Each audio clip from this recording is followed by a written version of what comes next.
Bem, eu sou psicóloga de formação, já tem bastante tempo, é melhor nem falar a idade, né? Porque denuncia o tempo, porque denuncia a idade.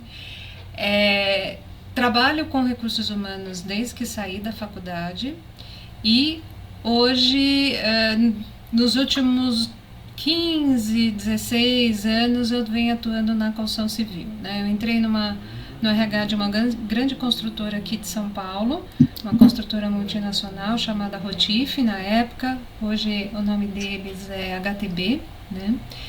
E lá eu trabalhei no RH por 12 anos, fiz muita coisa de recrutamento e seleção no início, depois eu fui diversificando para a área de treinamento, avaliação.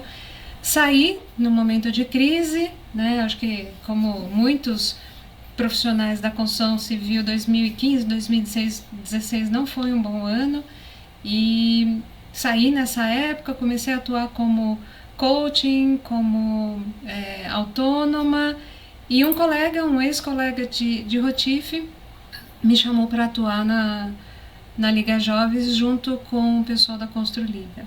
E eu estou com essa atividade desde 2018. Isso, desde 2018. Bacana demais. Então, quer dizer, você tem mais ou menos ideia de quantos engenheiros ou pessoal da construção civil você já entrevistou durante esse período? Não tenho a mínima ideia, viu? Mas eu acho que, sim, foi muito. Se eu for mostrar para vocês o meu WhatsApp, só desses últimos 3 anos de Liga Jobs, deve ter... Só o WhatsApp deve ter umas 500, 600 pessoas. Eu, sinceramente, eu nunca contei. É muita gente. Bacana. E a Liga Jobs? Vamos falar um pouquinho sobre a Liga Jobs. Como é que ela funciona? O que que ela pode proporcionar para quem está escutando? Qual que é o serviço que ela disponibiliza? Ela é uma interface entre empresa e a pessoa que está interessada na vaga? Como é que funciona? Isso, exatamente. O Liga Jovens, ele é uma consultoria de RH especializada na construção civil.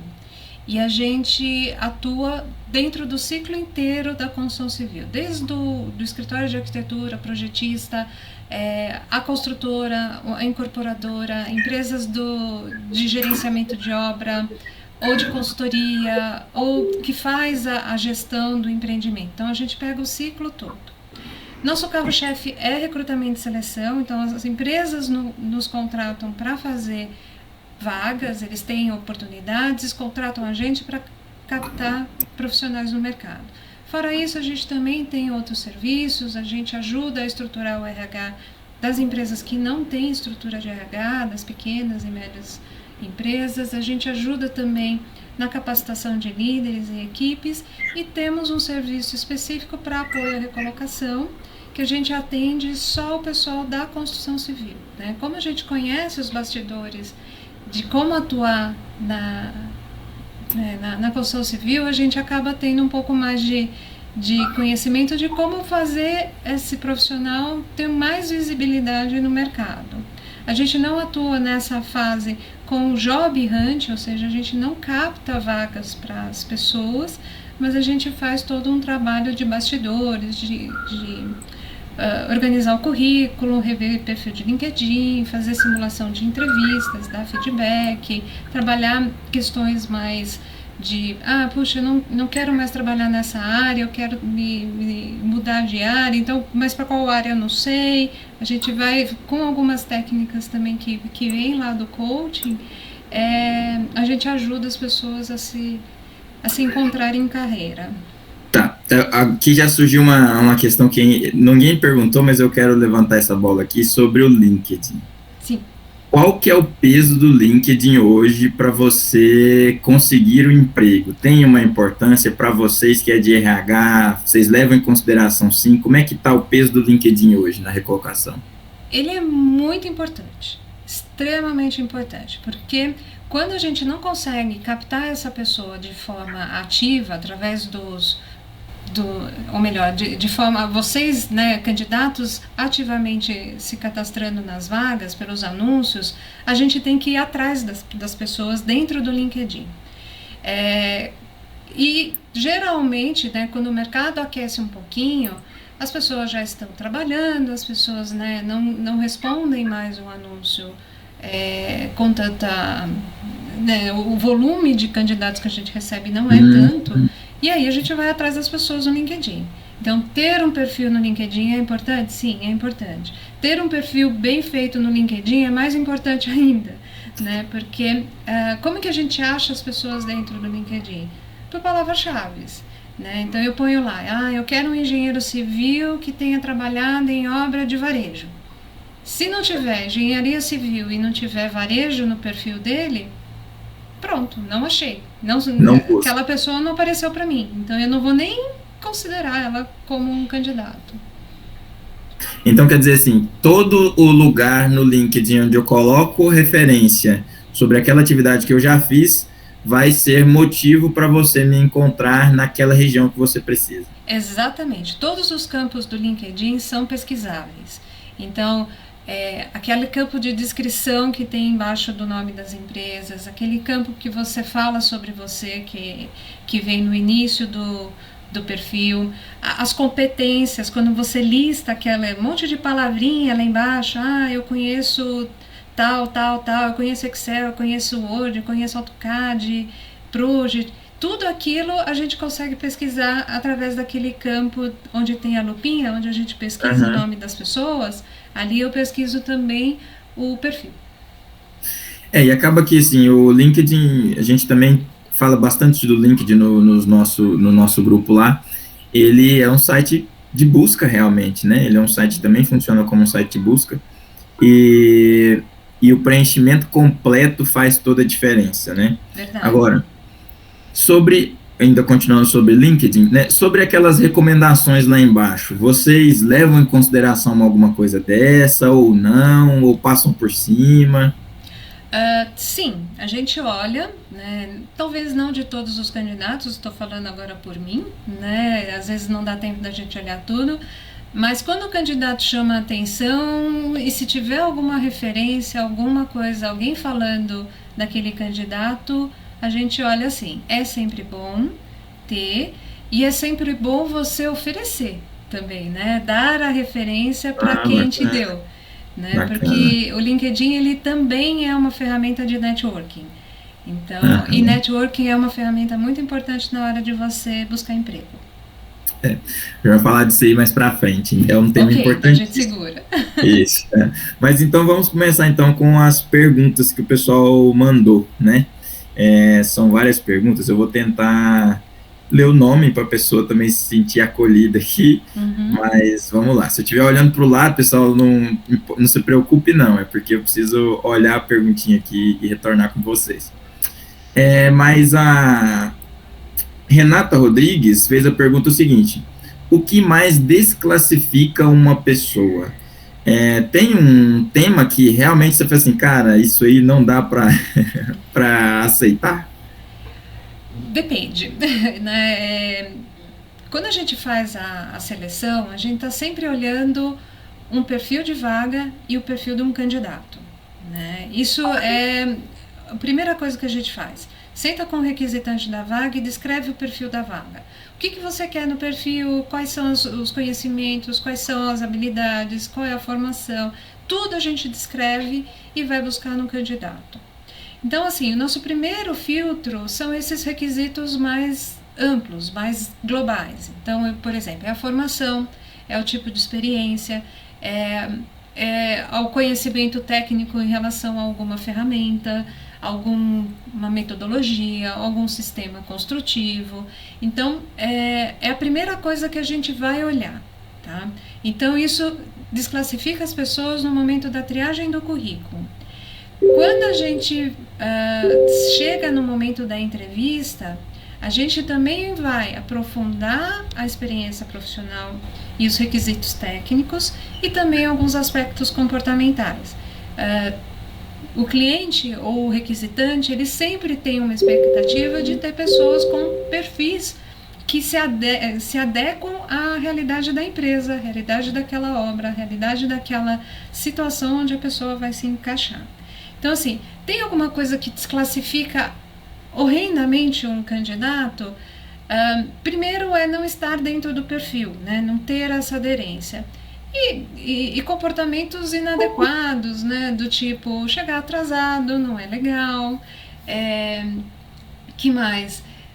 Uma postura, presença, né? Hoje a gente faz muita entrevista por vídeo, conferência. Então você está num lugar onde o ambiente é muito conturbado, muito barulho, é complicado, você não está vestido adequadamente para uma entrevista. Lembra que mesmo sendo uma entrevista por vídeo, você está sendo analisado, pelo menos que nem, né, como eu brinco, que nem jornal nacional, né, daqui da cintura para cima você está sendo visto, não importa se você está de shorts, né, ou de calça de moletom, não importa.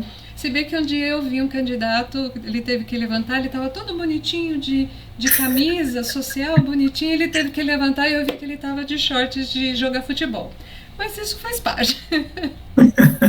Né? É isso mesmo. Desclassificou ele? Não, de maneira nenhuma. Foi só uma gafe, né? Foi só uma gafe. É só coisas pra gente contar por aí, né? Bacana. O Mário Augusto Soares fez a seguinte pergunta: respostas ousadas são realmente válidas ou o Hunter, o Red Hunter, né, já espera por respostas pré-determinadas, né? Aquele ensaio no espelho, vale a pena ou é espontaneidade, né? Então, né, eu não sei se eu entendi muito bem o que ele quis dizer com ousado, né? Eu fiquei até um pouco com receio de responder errado. Então, assim, o que eu procuro num candidato é a espontaneidade. Quanto mais espontânea aquela pessoa for comigo, me contar como ela é de fato, como ela lida com as situações, qual é a experiência que ela teve, melhor para mim. Né? Então, ter uma resposta ousada pode me chamar a atenção? Pode. Mas tudo vai depender se o perfil da vaga pede uma pessoa ousada. Né? Depende. Se eu preciso de uma pessoa que siga, por exemplo, muitas regras. Lá na Rotif, por exemplo, era uma empresa alemã com uma lista imensa de procedimentos. Se a pessoa não tinha habilidade de lidar com aqueles procedimentos, fosse muito no sentido, né, de muito contestador, muito ousado, provavelmente eu não ia contratar.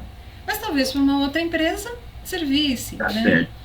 Então tudo muito depende do perfil, depende do que a empresa quer, depende da cultura da empresa.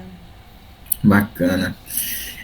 Até falando sobre essa questão, antes de partir para a próxima pergunta, mencionar aqui como que eu conheci a Cláudia, né? A gente não tocou nesse assunto hora nenhuma, né, Cláudia? Mas assim, a Cláudia encontrou o nosso grupo, né?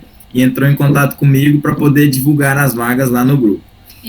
Em questão, eram 2 vagas para um emprego fora do país, né, Cláudia? Isso, exatamente. Eram 2 vagas para um emprego fora do país. Na Irlanda.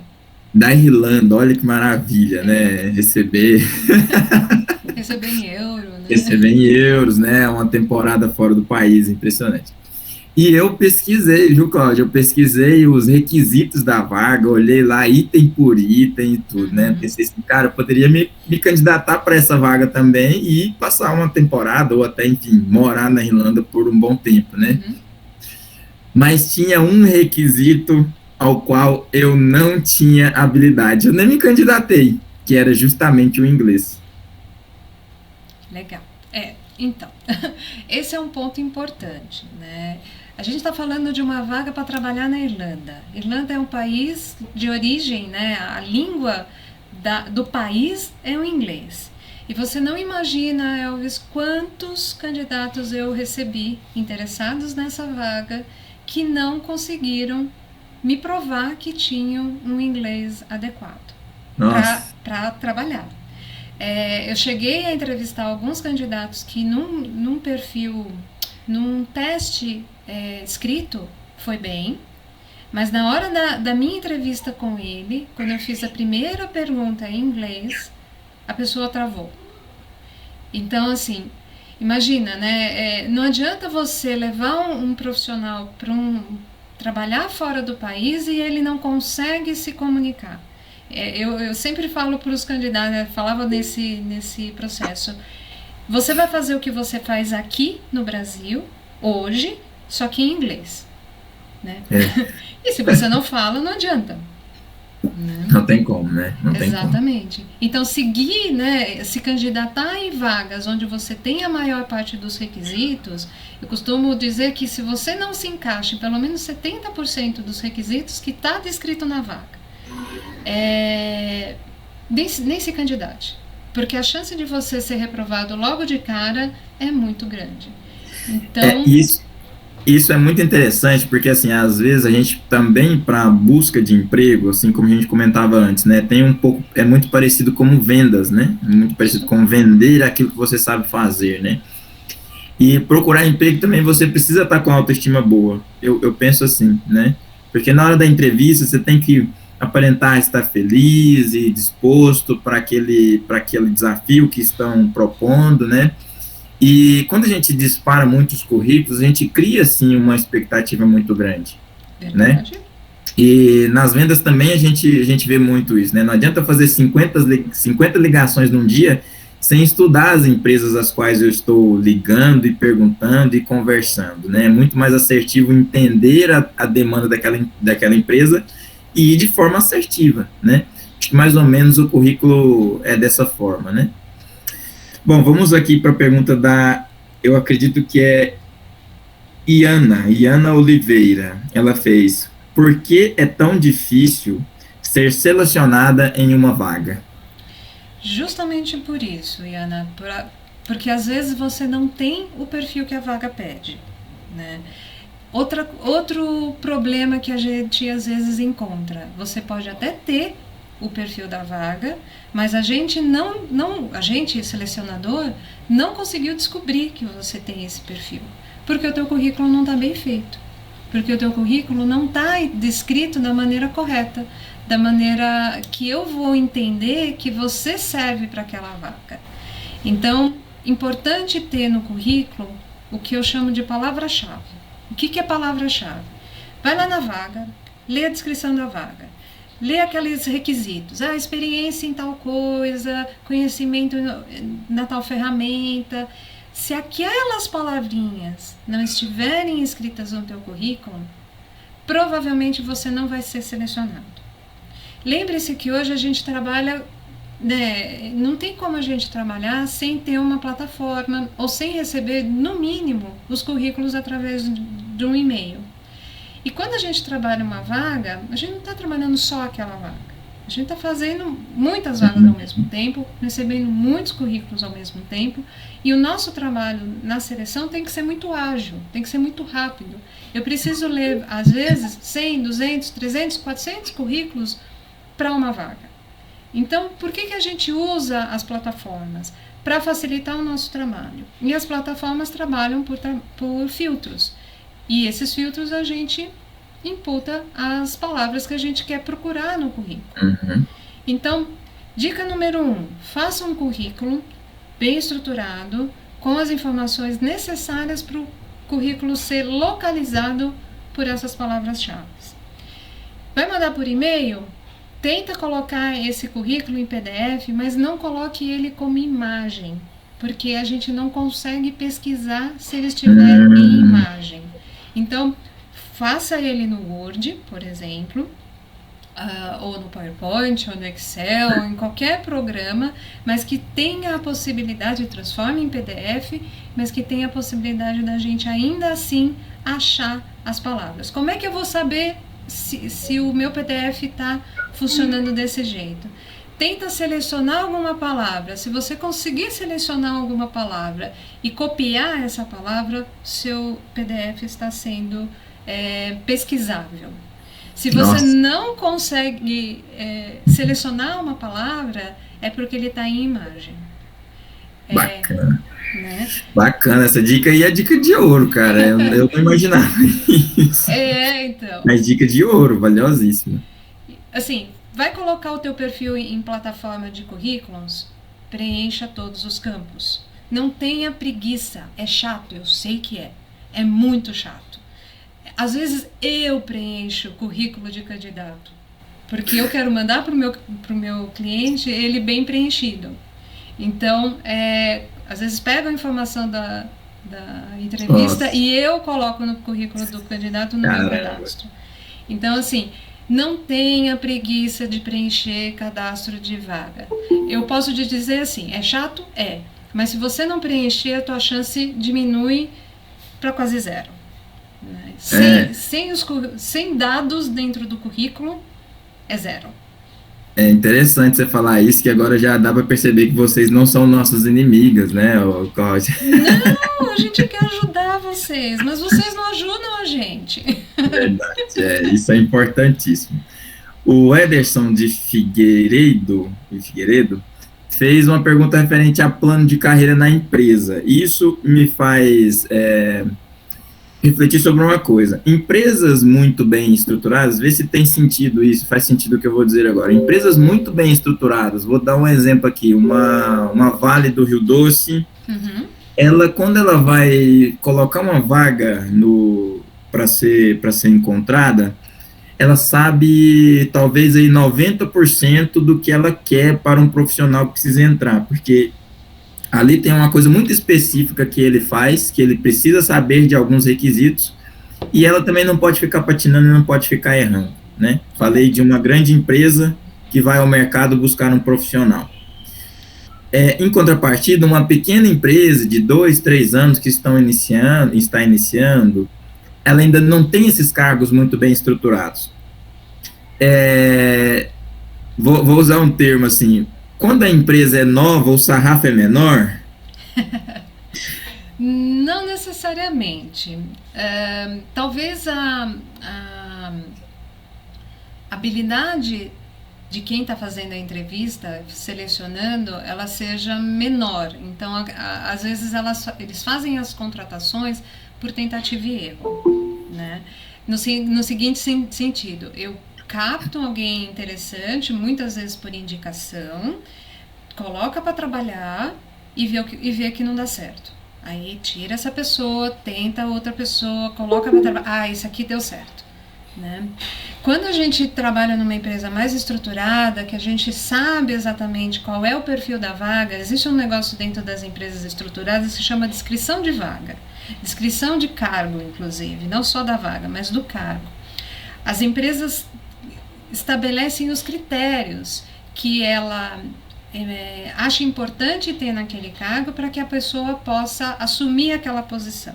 Então, você falou um pouco de carreira, como é que as empresas sabem, né? Como é que elas montam esse plano de carreira? Elas definem quais são esses critérios e as pessoas precisam preencher os critérios para poder pular de cargo.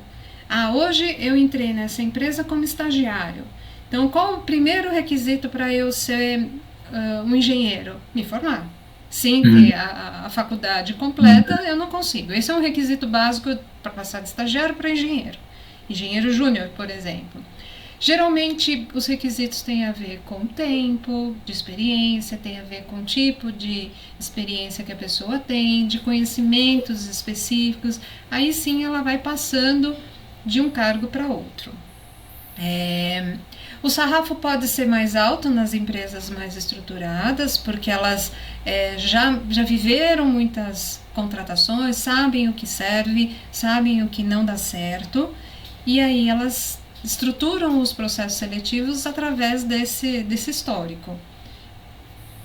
Bacana, ainda sobre plano de carreira, tem um paralelo sobre isso, assim, que tem empresa que faz um planejamento de carreira para os seus associados, para os seus funcionários, mas nós também profissionais, vou falar mais específico para nós aqui que somos, acho que todo mundo aqui é engenheiro, nós também precisamos pensar nisso, né, Cláudia? Nessa questão de estruturação da fase em que eu estou em relação a onde eu quero chegar, quais são os passos que eu preciso dar para me receber, que todo mundo está querendo ansioso aqui, receber um salário de 10K, né? Pois é. Quem é responsável pela carreira não é a empresa, é o profissional. Tá? O que a empresa faz quando ela estrutura a trilha de carreira que ela pode ter é dar os critérios que ela espera para aquele colaborador. Mas ela não vai pegar na sua mão e vai levar você degrauzinho por degrauzinho para cumprir aquela trilha. Então, quem tem que fazer isso é o profissional. Você tem que se formar, você tem que adquirir conhecimento, você tem que ir atrás da sua experiência. A empresa ela vai te oferecer oportunidades, mas se você não fizer nada, eu costumo brincar que é aquela história assim, sabe aquelas placas que a gente vê na estrada que fala assim, vai ter um restaurante daqui 5 minutos. Já viram isso? Uhum. Se você sentar embaixo da placa por 5 minutos, o restaurante vai aparecer magicamente na sua frente? Não vai. A carreira é a mesma coisa. A empresa está falando, daqui 5 minutos você tem um cargo. Só que se você não andar até esse cargo, você também não vai conseguir, né? Se você não fizer aquilo que é esperado para você cumprir aqueles requisitos, a empresa não vai te dar essa oportunidade. Fantástico, fantástico, muito bom. Bom, vamos aqui, tem 2 perguntas aqui do Fernando, do Anderson Lucas e do Fernando Roberto. São 2 perguntas muito parecidas, a gente pode emendar numa resposta só. Uhum. Como ser admitido na empresa? E o Fernando perguntou ponto-chave para a contratação. Atingir os requisitos da vaga, né? Se você estiver dentro daqueles requisitos, por exemplo, é muito comum os meus clientes me pedirem experiência num tipo específico de obra. Então, a empresa é uma incorporadora e faz prédios residenciais. Não adianta você, com experiência em obras de varejo rápida, que atua no shopping à noite, você não vai provavelmente conseguir esse emprego num prédio residencial de alto padrão, por exemplo. São competências completamente diferentes, são conhecimentos completamente diferentes, né? Para fazer uma obra rápida, você precisa ter muito mais rapidez, resolver problema rápido, ir atrás da solução, trabalhar à noite, e obras menos complexas. Fazer um prédio de alto padrão tem uma complexidade técnica diferente, tem uma atenção a detalhes que é diferente. Então, primeira das coisas, você precisa se adequar ao perfil da vaga. Você precisa também estar no lugar certo na hora certa, né? Então, a gente recebe 1 milhão de currículos para uma vaga, né? 1 milhão é exagero, mas a gente já recebi mais de 2.000 currículos para uma vaga, né? Mas hoje em dia entre 200 e 300 currículos é normal a gente receber para uma vaga de engenheiro. Você precisa estar no momento certo, na hora que eu estou fazendo a triagem, né? Se você se você encaixa teu currículo na vaga, alguns dias depois que eu já fiz a triagem, provavelmente você não vai ser considerado, porque eu já tenho os meus candidatos, vou fazer as entrevistas, apresento para o meu cliente ou para o meu requisitante e vai fechar a vaga. E você que se candidatou um pouco mais tarde, não vai ter chance. Então, assim, uma dica também que eu acho que pode ser uma dica importante: olha o tempo que a vaga está publicada. Se você perceber que a vaga tem 1, 2 dias, perfeito, a chance do recrutador te ver é muito grande. Nossa, que bacana. Né? Por quê? O que a gente geralmente faz? Coloca um anúncio de uma vaga, enquanto a gente está trabalhando outras coisas. Quando aquela vaga chega lá no 3º, 4º dias, a gente senta para triar o currículo. Tria, chama para entrevista uma leva de candidatos, entende quais são os perfis, ok, esses 4, 5 perfis estão aderentes, eu vou indicar para o requisitante. Aí o requisitante demora, não sei o que, e vai chegando mais currículo aqui. Aí ele decide contratar. Todo mundo que chegou depois, eu vou descartar, eu não vou nem ver. Se der um azar dele não contratar ninguém, ou azar para mim, mas sorte para vocês, aí eu vou voltar para aquele grupo de currículos que eu não vi ainda, para ver se eu tenho mais alguém interessante para chamar para entrevista. É assim que a gente funciona, né? Eu acho que não sei se eu cheguei a falar aqui, mas eu gosto de contar os bastidores. Como a gente funciona é como vocês têm que pensar um pouco na hora de se candidatar nas vagas, né? E Claro, assim a gente funciona. claro, perfeito. Maravilha, maravilha. Agora vamos falar um pouquinho sobre idade, né? O Anderson Alberto perguntou sobre como a idade pode impactar na contratação de um profissional de engenharia. Vamos lá.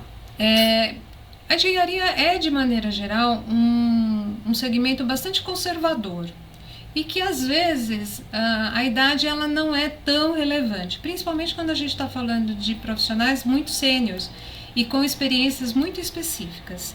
Eu vou te dar um exemplo que eu vivi lá na Rotif. A gente, num determinado momento da empresa, a gente precisou fazer obras de hidrelétrica ou pequenas centrais hidrelétricas. Uhum. Coisa que não acontecia no Brasil há muitos anos. Naquele momento, sei lá, a última hidrelétrica tinha sido feita há 20 anos atrás. Então, os profissionais que tinham conhecimento em hidrelétrica, naquele momento, já estavam na casa dos 60, 70, quase 80 anos. E eu me lembro de contratar 2 engenheiros na casa dos quase 80, não vou dizer que eles deviam ter os 75 anos, 2 fofos, uma graça de profissional, mas a gente precisava daquele conhecimento que ninguém tinha, né? Então, assim, é muito relativo. Uma outra questão que a idade pode pesar é que obra é um ambiente pesado, é um ambiente onde você caminha muito, onde você sobe, desce, sobe escada, desce escada. Então, quanto mais idade, talvez menor a disponibilidade que a pessoa tem de fazer esse tipo de serviço mais pesado, né? Apesar de eu conhecer alguns mestres de obras também na casa dos 70 que sobe e desce prédio tranquilamente, né? Então, a idade é muito relativa. Agora, se você é um profissional com mais idade e pouca experiência, a sua chance é bem pequena. Porque a gente relaciona idade com tempo de experiência.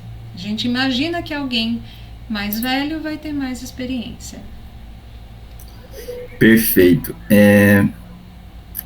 Deixa eu só ver aqui.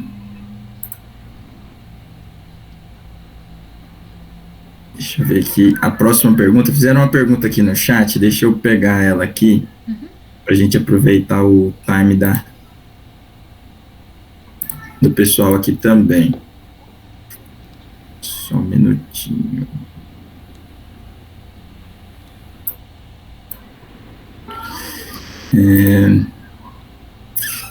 Profissional, uma pergunta do Alisson Ferreira. Um profissional com currículo a nível de mestrado e MBA em engenharia civil, mas com pouca experiência profissional de campo, é um candidato fraco para a perspectiva da vaga ou de uma vaga? Quer dizer, acho que a pergunta do Alisson é assim, geralmente para a gente fazer mestrado demanda da gente um tempo, né? Sim. E às vezes a gente não consegue atender o mercado com as atividades diárias, né? E acaba que a sensação que a gente tem, principalmente na área da engenharia, é que mestrado assusta. É isso mesmo? Depende, acho que do segmento onde você vai, né? Do tipo de atividade que você vai desenvolver. E também se a experiência que você teve no mestrado, nos teus estudos, faz sentido para aquele momento também. Então, é que geralmente quando a gente faz uma pesquisa de mestrado, a gente vai estudar um assunto específico. E aí você se torna um especialista naquele assunto. Isso eu estou falando de mestrado. Quando a gente está falando de MBA, você está tendo uma visão mais genérica das coisas e isso te ajuda. Em determinados momentos da carreira, isso vai ser bastante positivo. Não ter a experiência impacta bastante na contratação, porque geralmente as empresas querem as pessoas prontas. Eu recomendo, quando alguém me perguntar, eu devo fazer a minha pós-graduação logo depois que eu me formo? Eu sugiro que não, porque é importante você investir em tempo de experiência para depois você escolher qual é a área de especialização que você quer ter. Tá? Então, ter a experiência, experimentar um pouquinho de cada coisa para Ok, eu gosto de planejamento de obra, então eu vou me especializar nisso. Não, eu gosto de execução de obra, eu vou fazer só isso, eu vou estudar profundamente isso. Então, eu acho que nem todas as empresas têm interesse num profissional com excelente formação acadêmica, mas com muito pouca experiência. Algumas empresas valorizam isso, outras não. Bacana demais. Vamos agora para uma outra pergunta aqui. As competências, a Ana George pergunta assim, quais as competências se avaliam em uma empresa para o cargo de engenharia civil? Acho que a gente já tocou nesse assunto, né? A gente mais ou menos já falou disso. Uhum.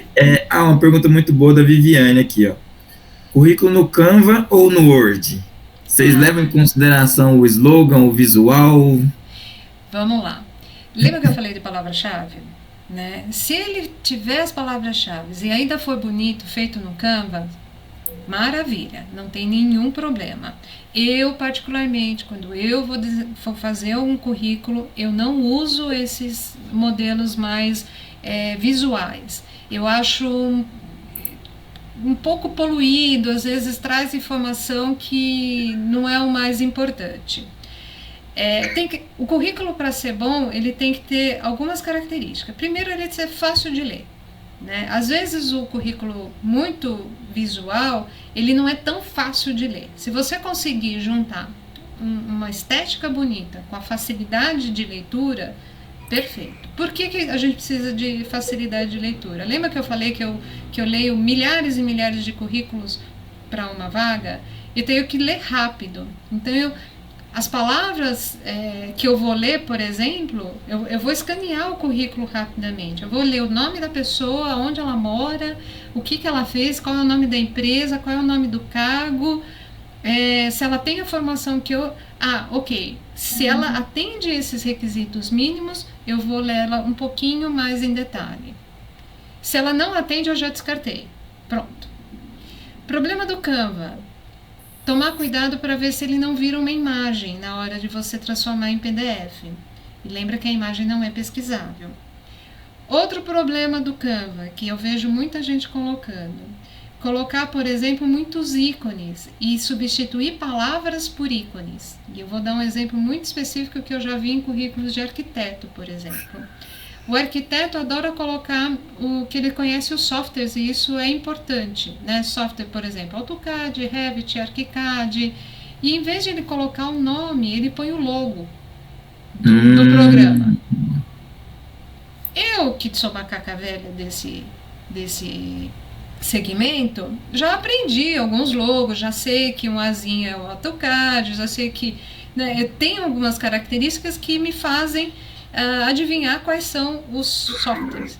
Mas se pega alguém que vai pegar o teu currículo, por exemplo, uma estagiária de recursos humanos, que vai pegar o teu currículo e não conhece aqueles logos, pronto, você já está reprovado. E outra, logo também não é escaneável, né? Você não consegue pesquisar. Então, assim, use com parcimônia, né? Dê mais importância ao conteúdo do que o visual. Bacana. Acho que um tema que foi muito repetido, acho que eu vou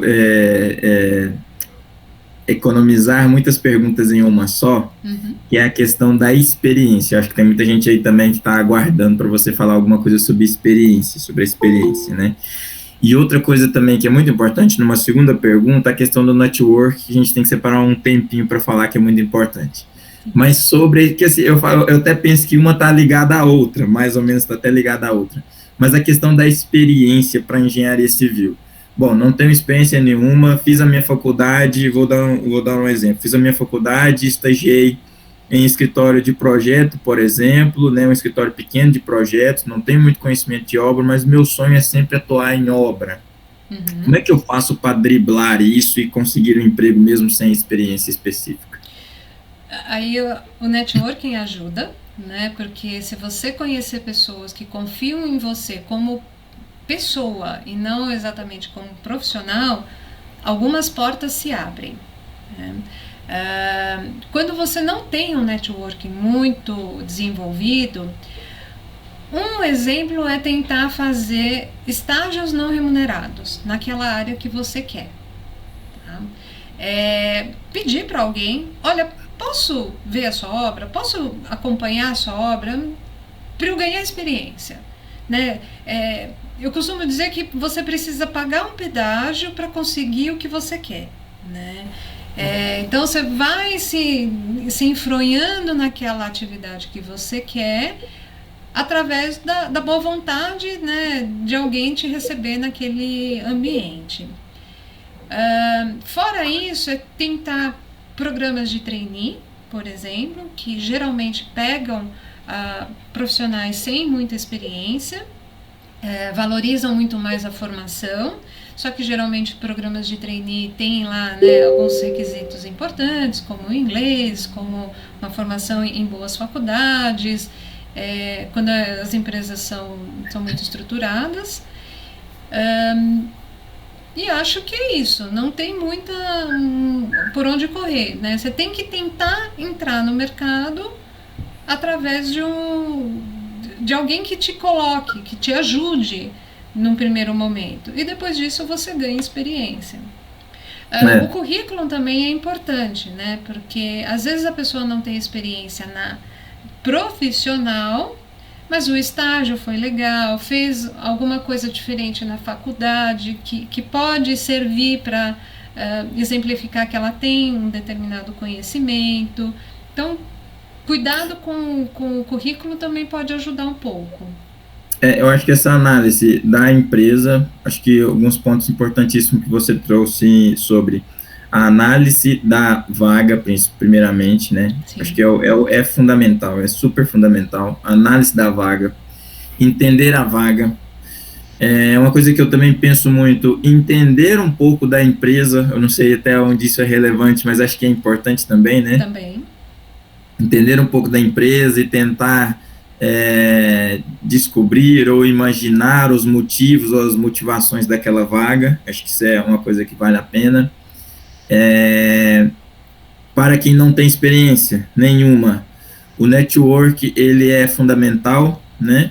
Sim. Eu acho que, eu costumo sempre dizer assim, que quando um amigo fala de você para outra pessoa, ele sempre te coloca um pouco mais alto do que você mesmo se enxerga, né? Às vezes, né? Amigo verdadeiro é isso. E às vezes a falta de experiência é superada por uma boa amizade. Sim. Né? Sim. Então é fundamental. E outra coisa que você trouxe que é super importante é a questão do LinkedIn, mas a questão das palavras-chave, né?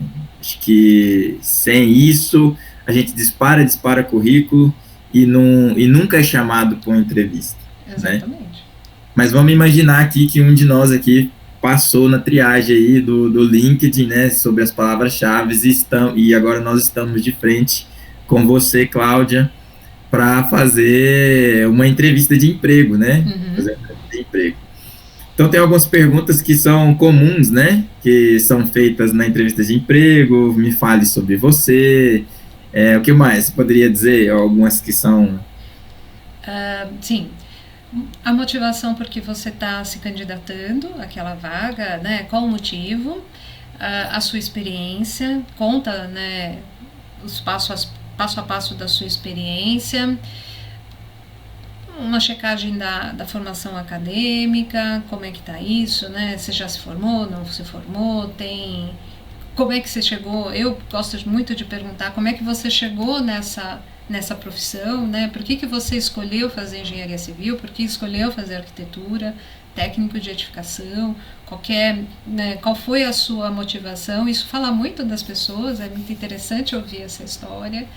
E eu costumo fazer também perguntas que a gente chama de perguntas comportamentais, que eu acho que essa é uma dica também importante, e eu sei que muitos entrevistadores também usam. O que são perguntas comportamentais ou perguntas...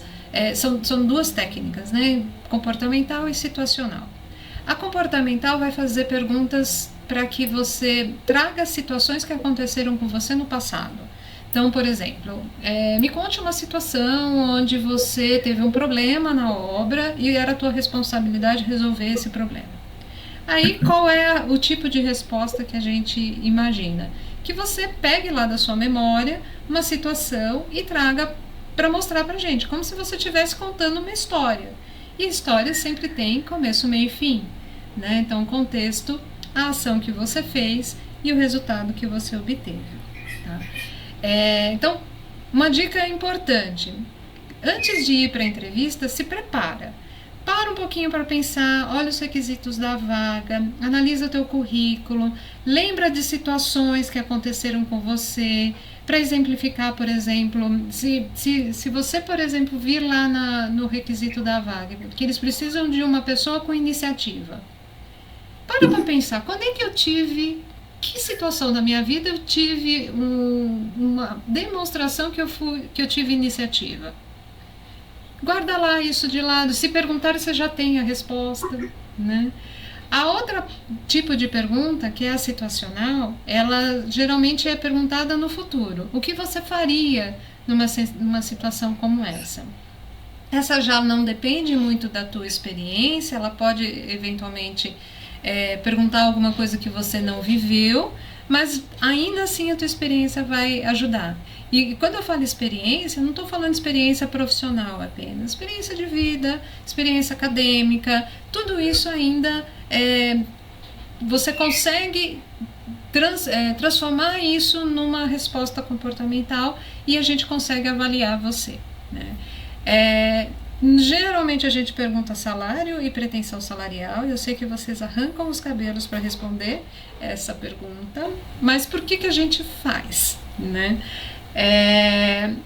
Porque não é o RH que define o salário, né? É o mercado, é o requisitante, e isso, né, no meu caso, é o cliente, né? Eu atendo um cliente, e eu tenho que encaixar um profissional dentro da experiência na remuneração que a empresa está disposta a pagar. A empresa paga mal? Paga. Mas isso, infelizmente, às vezes eu falo, olha, o seu salário está baixo, a gente não vai encontrar profissionais com a experiência adequada para você. Mesmo assim, você quer continuar? Ele fala sim. E aí eu não posso fazer muita coisa a não ser tentar achar alguém que aceite aquela remuneração, né? Como que a gente responde essa pergunta de pretensão? Eu acho que essa provavelmente é a próxima pergunta, né? O que eu costumo sugerir faz uma análise dos teus gastos, né? O que você tem de gastos na sua vida pessoal, com a sua família, com todos os aspectos que você tem. Fez todos os gastos, qual é o mínimo do mínimo que você aceita, né? Parte a sua pretensão a partir daí. Eu preciso ganhar no mínimo 4 mil reais. Não adianta se aplicar em vaga que vai pagar 2. Sim, não adianta. Então, dá para negociar, 4, se eu ganhar 3.800, beleza, eu me aperto um pouquinho aqui, ok, vou. Mas sem isso, não tem como você saber o quanto que você quer. Qual é o mínimo que você aceita. É diferente de você pensar o quanto vale o seu trabalho, né? O nosso trabalho ele vale muito em função do mercado.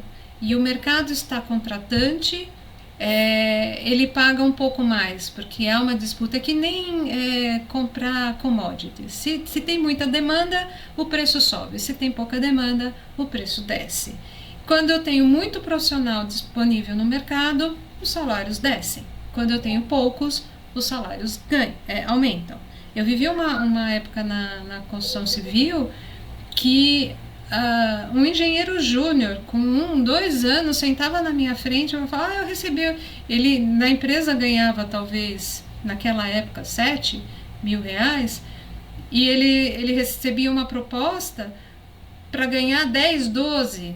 Falei, ok, então vai, porque aqui a gente não vai conseguir chegar no patamar que você quer, né? Então, quando o mercado está muito ofertante de vagas, o salário vai subir, porque há uma briga, né? Um leilão um pouco maior de salário. Bom, infelizmente, pessoal, nossa reunião está finalizando, né, Cláudia? ficaram muitas perguntas ainda para se fazer, algumas coisas são perguntas duplicadas, né? A gente acabou conseguindo responder, e foi muito bom participar aqui e ter a sua presença. Eu tenho certeza que todo mundo que participou e teve a oportunidade de tirar dúvidas íntimas sobre alguns requisitos. Tem muita coisa que a gente não vai conseguir falar, mas talvez fique para uma segunda oportunidade. Também a Cláudia está no grupo, né, Cláudia? Você está no grupo com a gente do Telegram, né? Olha, eu estou, mas eu confesso que eu olho pouco o grupo. Então, se vocês quiserem falar comigo, é melhor usar o e-mail. Se eu puder deixar meu e-mail aqui, né? Claro, coloque o seu e-mail, já pode colocar no texto chat. aí, pode colocar no chat. A gente falou pouco também, por conta do tempo, mas a Cláudia, ela trabalha como coach também de carreira. Então, pessoal, se você acha que sua carreira está meio travada, você está querendo desenrolar um pouco mais a carreira, tem dúvida, chama a Cláudia no e-mail e troca uma ideia com ela, que com certeza tanto ela quanto a equipe da InfoJobs vai conseguir... InfoJobs não, Liga Jobs vai conseguir estruturar ou reestruturar a sua carreira. Isso aí é fundamental, faz muito bem para a sua carreira. E eu acho que a gente está precisando mais disso, né? Dessa abertura, dessa tranquilidade do diálogo, para a gente entender mesmo como é que funciona do outro lado, para a gente se preparar melhor, né? Ah, Moisés, que pena, né? Eu tô vendo aqui que o Moisés chegou no final. Pois é, né? Mas a gente estou aqui à disposição para uma outra vez. Se você quiser me convidar, estou à disposição. Eu acredito que sim, a gente pode combinar sim. Vamos ver na sua agenda aí, com o pessoal, para a gente ampliar. Até estava falando com ela, talvez a gente possa fazer isso no Instagram, para ampliar mais para outras pessoas, talvez no YouTube. Enfim, vamos analisar qual é a melhor opção para todos. E, além disso, deixa eu deixar aqui também para vocês o nosso site, onde vocês podem ver as nossas vagas. É o ligajobs.com.br. Lá a gente publica as vagas e vocês podem se candidatar por lá, tá? E se tiver alguma vaga que vocês se interessarem, quiserem me mandar um e-mail, olha, eu me apliquei, a gente vai lá, olha com mais carinho, né? Olha com mais atenção, né? Porque afinal de contas é um grupo seleto aqui, né? Olha, 14 pessoas, né? Vamos dizer aí, 12 pessoas privilegiadíssimas aí, hein, pessoal? Exatamente. Com essas vagas. A gente também divulga algumas vagas do Liga Jobs lá, mas, bom, acho que é super importante esse network que a gente acaba de fazer aqui. Cláudia, um prazerzão te conhecer. Eu acredito que a nossa amizade, a nossa parceria não termina aqui. Ainda vou te incomodar muitas e muitas vezes. Opa! E eu também, para você ajudar na divulgação. Eu acho que tem muitas coisas aí que a gente pode, sim, arquitetar junto, trabalhar junto, né? Até para que o grupo cresça e que a gente aprenda cada vez mais. Foi uma super aula. Eu anotei também muitas coisas aqui. E com certeza a gente vai conversar muito aí durante esses próximos períodos aí. Muito obrigada